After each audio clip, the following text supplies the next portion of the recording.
ঢাকা শহরের মহল্লাগুলোতে যে বাজারগুলো অবস্থিত রয়েছে এবং ভ্যানে করে যে আপনারা রসুন এবং পেঁয়াজ বিক্রি করতে দেখছেন, এগুলোর বড় একটি অংশ এই কারণ বাজার থেকে পাইকারির কাছ থেকে নেওয়া হয়।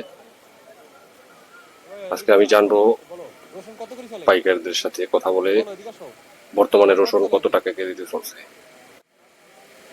রসুন কত চলে এটা? রসুন চলে ভাই বর্তমানে 200 টাকা কেজি চলে। 200 টাকা চলে না? এটা কি পুরানটা না? পুরানটা নাকি নতুন?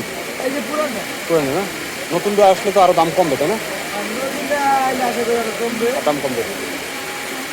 আর আগের দিকে এখন কিছু কমতেছে। আগে তো কমতেছে। আগের দিকে অনেক কমছে আর আমরা তো মনে করবেন অনেক টাকা কমছে। গত সপ্তাহে কত ছিল? রসুন গত আগে- সপ্তাহে কত ছিল? আগে রসুন ছিল আপনার 220 টাকা বেচতাম তিনটা, আর এখন দেখি 210, 210, 10 টাকা কমছে না? কেজিতে 10 টাকা কমছে। কেজিতে 10 টাকা কমে গেছে। নতুনটা আসলে আরো কমবে। কিন্তু এই যে আসলে আর কমবে, আবার আপনি আদায় কমছে প্রায় কেজিতে 70 টাকা 80 টাকা কমে গেছে কেজিতে। কোনটা? চাইনিজ আদা চাইনিজটা কেজিতে এখন কত চলে? 270 কেজি, 270 টাকা বেচতাম আর এখন বেশি 160, 270 টাকা ছিল চায়না আদা, এখন সেটা 240 270 আসছে। 270 এখন চলতেছে, তাহলে আগে ছিল কত?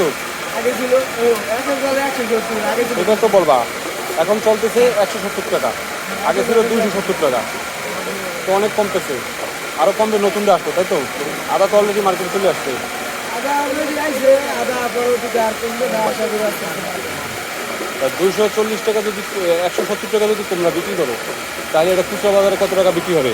ঠিক আছে, এবারে বিক্রি হয়ে গেছে আপনার 190, 200, 190 200 টাকা। 1120 টাকা।